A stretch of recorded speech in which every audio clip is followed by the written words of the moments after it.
좋아요. 오늘 다룰 내용 바로 한번 풀어보죠. 여러분, 지금 여러분이 아주 서늘하고 압도적인 분위기의 법정의 피고인으로 서 있다고 한번 상상해 보세요. 생각만 해도 막 숨이 턱 막히는 상황이네요. 그렇죠. 게다가 여러분은 변명의 여지가 전혀 없는 완벽하게 유죄인 상태인 거예요. 증거도 차고 넘치고요. 아, 빠져나갈 구멍이 아예 없는 거군요. 네, 맞아요. 여러분의 모든 치부와 실패를 낱낱이 파악하고 있는 검사가 배심원들 앞에서 막 여러분을 몰아세우고 있습니다. 그런데 판결을 내려야 할 재판장이 갑자기 이 법정의 게임 규칙 자체를 완전히 뒤집어 버립니다. 규칙을 뒤집는다고요? 네, 오늘 우리가 깊이 파헤쳐볼 이 놀라운 자료가 바로 이 당혹스러운 우주적 법정 드라마를 다루고 있습니다. 아주 오래된 고대 텍스트죠. 스가랴 3장의 앞부분, 그리고 이 구절에 담긴 엄청난 의미를 날카롭게 해체해놓은 조덕근 목사님의 주석 메모를 함께 살펴볼 텐데요. 네, 오늘 자료 진짜 흥미롭습니다. 그쵸. 이 자료들이 묘사하는 사탄의 공의와 사망의 논리, 그리고 하나님이 보여주시는 사랑과 은혜의 논리가 어떻게 정면으로 충돌하는지 추적해 볼 겁니다. 그리고 이게 단순히 고대의 기록으로 끝나는 게 아니잖아요. 맞습니다. 끊임없는 평가, 또 자기 검열에 시달리면서 번아웃을 겪고 있는 지금 듣고 계신 여러분의 일상에 도대체 어떤 실존적인 해방감을 줄 수 있는지 그 연결고리도 같이 찾아보겠습니다. 네, 이 텍스트가 시작되는 무대 설정부터가 굉장히 상징적이고 숨막히는 구조를 가지고 있어요. 무대가 바로 하늘의 법정이거든요. 하늘의 법정이요. 스케일이 엄청나네요. 그렇죠. 이스라엘 전체를 대표하는 대제사장 여호수아가 아주 더럽고 남루한 옷을 입은 채 여호와의 천사, 즉 재판장 앞에 서 있습니다. 그리고 그의 오른쪽에는 사탄이 서서 그를 격렬하게 고소하고 있죠. 잠깐만요. 오른쪽에 서 있다고요? 네, 그게 고대 근동의 법정 문화에서는 피고인의 오른쪽이라는 위치가 고소인, 그러니까 오늘날로 치면 기소권을 가진 검사가 서는 공식적인 자리입니다. 아, 그러니까 사탄이 지금 막 몰래 숨어서 사람을 괴롭히는 그런 게 아니라는 거네요? 맞아요. 아주 합법적이고 공식적인 자격을 갖추고 딱 그곳에 서 있다는 뜻입니다. 와, 우리가 보통 생각할 때, 사탄이라는 단어를 들으면 막 머리에 뿔 달리고 삼지창 든 채로 사람 찌르고 다니는 비이성적인 괴물을 상상하잖아요. 그렇죠. 전형적인 만화 속 이미지죠. 네. 근데 제가 이 목사님의 메모를 읽으면서 가장 소름 돋았던 부분이 여기서 묘사되는 사탄이 전혀 그런 모습이 아니라는 거예요. 오히려 아주 차갑고 계산적이고 네, 철저하게 논리적인 엘리트 검사에 가깝죠. 맞습니다. 사탄은 지금 억지를 부리는 게 아니에요. 철저하게 우주의 법, 그러니까 율법과 공의의 체계 안에서 논리를 전개하고 있더라고요. 정확합니다. 사탄의 주장은 이거예요. 죄의 결과는 필연적인 멸망이다. 이스라엘은 명백하게 범죄했다. 그러니 하나님의 심판이라는 불꽃 속에 던져지는 것이 너무나도 마땅하다는 거죠. 법리적으로 따지면 그들은 이미 타버려서 죄가 되었어야 한다는 거군요. 여기서 정말 매력적인 부분은 사탄의 기소 내용이 흠잡을 데 없이 완벽하다는 점입니다. 사탄은 단순히 악의적인 비방을 하는 게 아니에요. 우주의 통치 원리 그 자체를 증거물로 딱 제출하고 있는 겁니다. 아, 그러니까 인과율의 법칙 같은 거요. 잘못을 했으면 벌을 받아야 한다는 명백한 공의의 말이죠. 네, 바로 그겁니다. 불에 던져진 나무가 화학작용을 거쳐서 재가 되는 게 당연한 자연의 이치잖아요. 마찬가지로 죄를 지은 인간은 사망에 이르는 것이 너무나 당연한 영적이고 법적인 이치라는 엄청나게 강력한 주장인 거죠. 와, 이거 완전 숨막히는데요. 이거 현실의 감각으로 가져와 볼까요? 사탄은 약간 감정에 호소할 틈을 전혀 주지 않는 피도 눈물도 없는 파산 법정의 채권자나 마찬가지네요. 아주 좋은 비유입니다. 파산법정. 만약 여러분이 사업에 실패해서 수학적으로 도저히 갚을 수 없는 천문학적인 빚을 졌다고 해보죠. 사탄은 그냥 장부를 쫙 펼쳐들고 이 사람은 파산했습니다. 법에 따라 이 사람의 모든 권리와 생명을 압류해야 합니다. 이렇게 요구할 뿐인 거예요. 거기에 대고 그래도 이 사람은 불쌍하잖아요 라고 말하는 건 법정에서 전혀 안 통하죠. 아무 효력이 없으니까요. 그렇죠. 잠깐만요. 그렇다면 여기서 아주 본질적인 의문이 하나 생기는데요. 재판장이신 하나님은 자신이 직접 만든 우주의 통치 원리, 즉 죄의 싹은 사망이라는 이 엄격한 언법을 스스로 무시하실 수 있는 분인가요? 아, 전곡을 찌르셨네요. 아니 현실 세계에서도 판사가 피고인이 자기 지인이라거나 불쌍하다는 이유로 형벌을 그냥 면제해준다면 그 판사는 부패한 법조인으로 낙인 찍혀서 당장 옷을 벗어야 되잖아요. 입법자가 스스로 법을 어기면 그 세계는 붕괴하니까요. 바로 그겁니다. 그 질문이 이 법정 드라마의 가장 핵심적인 딜레마를 찌르고 있어요. 주석은 사탄의 진짜 목적이 바로 그 지점에 있다고 예리하게 짚어냅니다. 진짜 목적이요? 단순히 피고석에 앉은 저 여호수아 한 명을 감옥에 보내려는 게 아니고요. 아닙니다. 사탄의 진짜 타겟은 재판장인 하나님 그 자체입니다. 와 대박! 하나님을 타깃으로 삼는다고요? 네. 사탄은 인간의 명백한 허물을 빌미로 하나님을 향해 이렇게 항변하는 거예요. 당신은 절대적으로 공의로운 분이 아니십니까?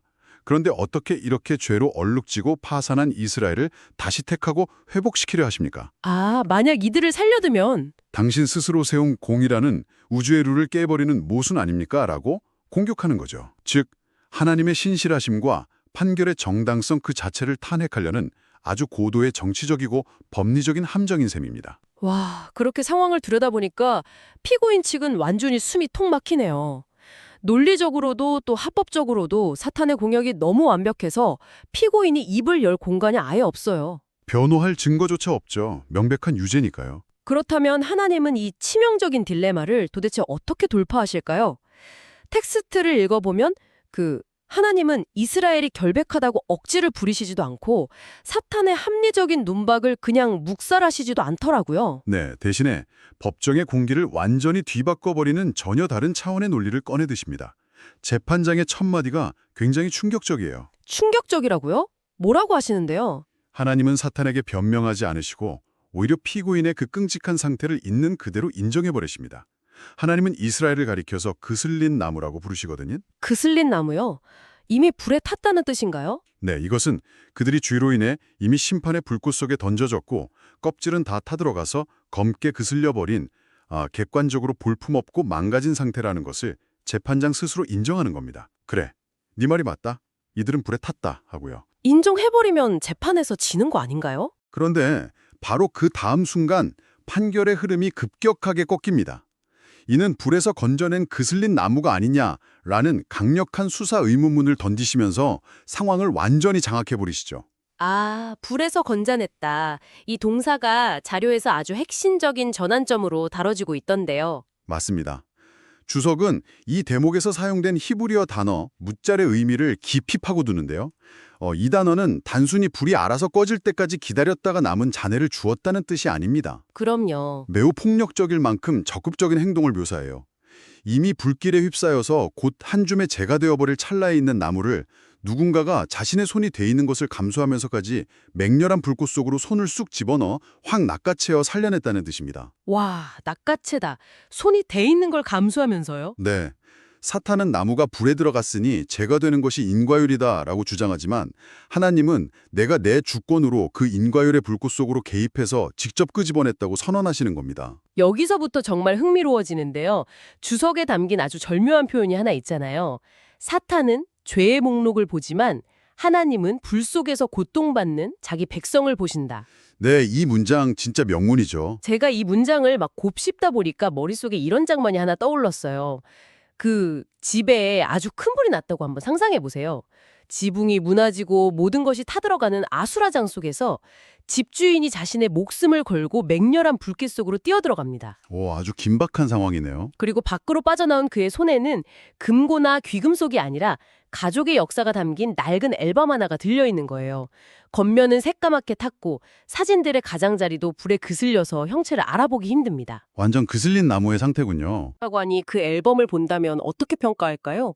객관적인 가치가 영원한 당장 쓰레기통에 버려야 할 그야말로 재가 될 운명의 물건인 거죠. 그게 바로 사탄의 시선이라는 거군요. 네. 하지만 그 앨범을 품에 안고 있는 주인의 입장은 완전히 다르잖아요. 자신이 불꽃 속으로 직접 손을 집어넣어 대가를 치르고 구출해냈기에 그 흉측하게 그슬린 앨범은 폐기물이 아니라 그 집에서 가장 보배로운 소유가 되는 겁니다. 상태가 망가졌다고 해서 그 존재의 가치까지 소멸하는 건 아니라는 걸 완벽하게 보여주는 거죠. 와, 객관적인 시장 가치와 관계적인 가치의 차이를 아주 극명하게 보여주는 통찰이네요.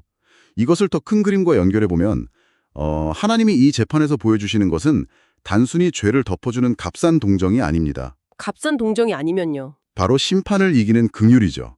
공의의 법정에서는 오직 저울에 죄의 무게를 달아 형벌을 계산합니다. 그것이 사탄의 들이민 사망의 논리예요. 하지만 은혜의 원리는 그 기계적인 법리 해석을 초월합니다. 법리를 초월한다고요? 아까 공의를 무시하면 안 된다고 하셨잖아요. 맞아요. 그래서 공의 자체를 부인하거나 훼손하는 것이 아니라 구조자 스스로 희생의 비용, 즉 불의 손을 대는 고통을 감수하면서까지 대상을 구출해내는 압도적인 사랑을 통해 사망의 법보다 더 높은 차원의 법을 집행해버리는 겁니다. 아, 사망의 법을 덮어버리는 더 높은 차원의 법이 바로 은혜군요. 네, 사탄의 형법전보다 불 속으로 뛰어드는 구조자의 긍휼이 우주에서 가장 강력하고 상위의 법칙으로 작용하고 있음을 이 하늘 법정은 선언하고 있는 것입니다. 하나님의 은혜라는 게 그냥 기분 좋게 그래 다 용서해줄게 이게 아니라 누군가 불 속에 손을 넣는 어마어마한 비용을 지불한 결과라는 거군요. 아주 값비싼 은혜죠. 아니 근데 이런 의문이 좀 듭니다. 이 거대한 우주적 법정 드라마가 단순히 하늘에서만 벌어진 신학적인 이벤트라면 솔직히 우리 삶과는 거리가 너무 멀게 느껴지잖아요. 그렇죠. 체감이 잘 안 될 수 있죠. 역사적으로 이 환상이 주어졌을 당시의 이스라엘 백성들은 이 메시지를 어떻게 받아들였을까요?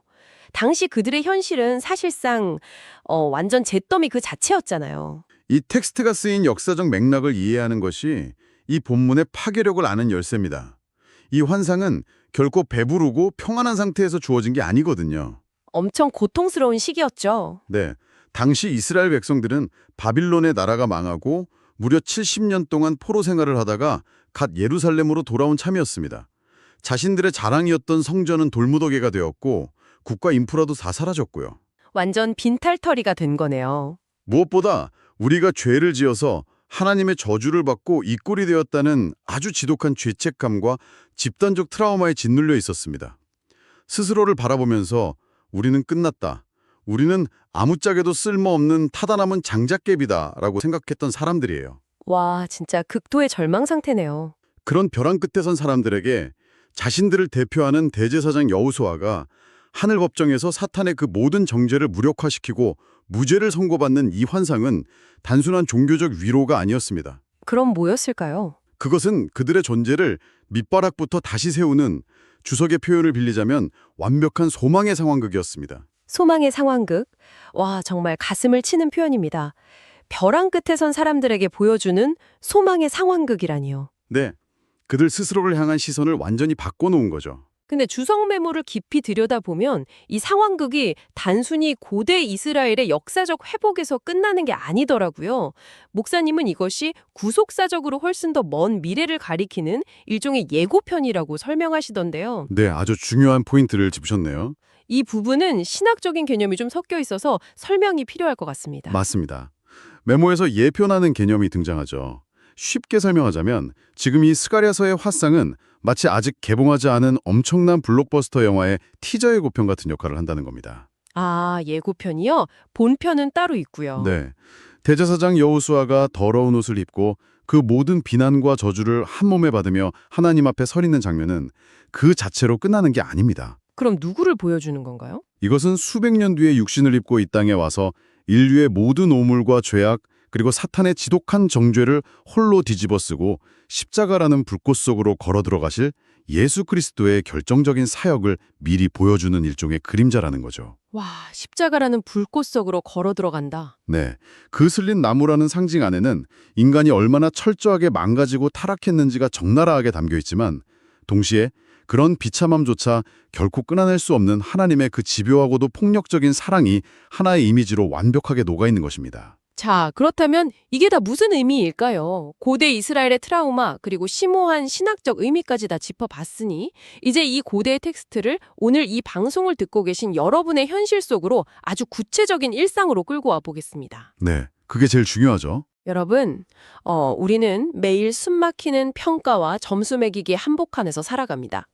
직장의 고과 평가에서 학교의 성적표에서 심지어 그 SNS에 올린 사진의 좋아요 숫자에서까지 우리는 끊임없이 나라는 존재의 가치를 증명해야 하잖아요. 진짜 피곤한 삶이죠. 그러다 한번 크게 미끄러지거나 실패하면 마치 사탄의 그 서늘한 기소장처럼 너는 이제 끝났어. 너는 자격 미달이야.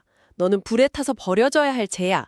라는 세상의 무서운 인과율에 짓눌려 버립니다. 네, 스스로를 그렇게 평가해버리기도 하고요. 번아웃과 끝없는 자책감에 시달리면서 매일 아침 눈을 뜨는 현대인들에게 이 수천 년 전의 텍스트는 도대체 어떻게 작동할 수 있을까요? 바로 그 지점에서 주석의 마지막 단락이 우리의 근원적인 심리를 아주 날카롭게 찌릅니다. 스가랴 3장의 다음 구절인 4절을 보면 상황을 장악하신 하나님께서 천사들에게 명령해서 여호수아의 더러운 옷을 벗기는 장면이 등장해요. 아, 더러운 옷을 벗긴다. 속이 다 시원하네요. 여기서 이 더러운 옷이라는 건 단지 윤리적인 잘못만을 뜻하는 게 아닙니다.